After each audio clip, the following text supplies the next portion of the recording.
Hey guys, it's Dr. B. This is a video to just help you out with how organisms can take DNA, transcribe them into RNA, and then translate them into amino acids that make proteins.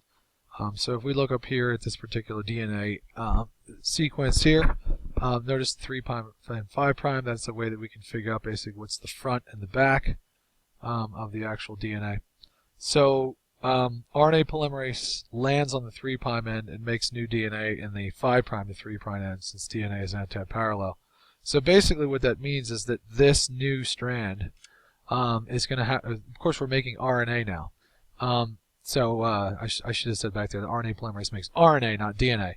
So the rules are kind of the same. The T, thymine, will definitely code for an A. However, the difference is that A codes for a U. There is no thymine in RNA, and there is also no uracil in DNA.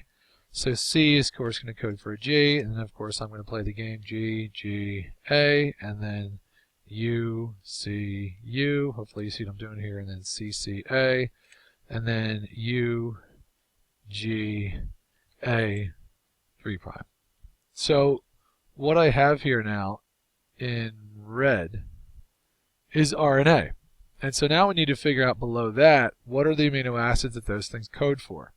So if we take a look at, for example, like AUG, and the way that I would do that would be basically, you can see here the codon chart, the first letters here. So we see there's the A, which is the first letter. Of course, we're starting right here, right? There's my first letter. Second letter, of course, is the U. So let's find the second letter is a U. And so because I have so far the A and the U, I know that this box right here is going to hold the answer. And the reason I know that this box here is going to hold the answer because it correlates with the row of the A and the column of the U. And so how do I know whether it's this one, this one, this one, or this one? I look to the third letter. The third letter, as you can see right here, is a G. So basically I take a look at the G right here. I come all the way across, and I see there's my answer. Start or methionine. So given that, now I know that the first amino acid is going to be MET. So that is an amino acid. It's typically the first of almost all the proteins that we know of. So the second one, of course, is going to be now GGA. So it's going to be G here, G here. I come down here, and the third one is A. GGA is going to code for glycine, right? Which is another amino acid. UCU, UCU is going to be serine. I'm just, by the way, writing the actual shorthand. You can write the full name if your codon chart has that. C, CA is going to be proline. And U, G, and A, you can see is stop. So that's basically it. So that particular normal sequence is going to be met, gly, ser, pro. And that's normally how we do it. Now, we do have a scenario where we basically have some mutations. And these mutations can cause different things to happen. So the first kind of mutation we have would be something called a silent mutation.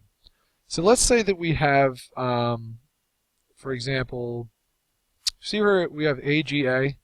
What if all of a sudden this particular A somehow mutated into a letter C? So we'll see right here that we have some sort of mutation in the DNA that made that a C. So if that's a C, then what's this going to be? And the answer is, well, that's going to be a G. So the new codon is going to be UCG. So let's see what UCG makes. UCG makes serine. And you can see here that we call that a silent mutation. Because there is a mutation. However, a silent mutation is defined as a mutation of a nucleotide whereby the amino acid has not changed. And you'll see here that these four examples, whether the last letter is U, C, A, or G, serine is still the amino acid brought over. So that's an example of a missense mutation, or sorry, a silent mutation. The second kind of mutation is one called a missense mutation. That's basically when one nucleotide changes and it changes the amino acid. So basically what happens if we take this little letter here, C, and that mutates into, let's just say, I don't know, a G. So now we're going to make everything in purple be the mutation. So if that's a G, now this is going to be a C. And so now the question is, what is CGA going to code for? Is it still going to make lysine? Let's see. CGA, and CGA makes arginine. And so we can see here that arginine is now the new amino acid. That could have little effect on the protein, or it could have massive effects. And this is an example of the sickle cell anemia mutation is an example of this. Basically, one letter wrong puts the wrong amino acid in the wrong spot, and the red blood cell cannot stay together properly. So that's called a missense. A third type of mutation is called nonsense, and let's see if you can kind of figure that out. So what if this letter ended up being an A? What if an A got substituted right here? Well, if an A got substituted right here, then you should see that this would then be a U. And so now if we look, what would UGA now code for? Let's see, UGA. Uh-oh. It would code for stop. And so literally what that means is that the RNA polymerase will not make any more amino acids. And you will see that the protein is literally going to be just that one amino acid long. And so therefore, a stop or a nonsense mutation like this is one in which one letter change in the sequence of DNA causes one letter change in the RNA, but that then change causes the amino acid or the whatever the codon chart amino acid sequence would be a stop codon, meaning there is no tRNA that carries an amino acid for that, and the protein would be truncated. It basically wouldn't go past that. So there's one last example of a mutation. Let me just kind of go back here and put all the right letters back so we can kind of have our normal DNA. So there we go. That's the normal way it should be. Our last one would be one called a frame shift mutation. So let's just imagine, for example, if, oh, I don't know, this letter right here got completely deleted, the T. Gone. Right? So basically now that means that this is also gone. Right? And so now let's kind of figure out what the rest of this will be.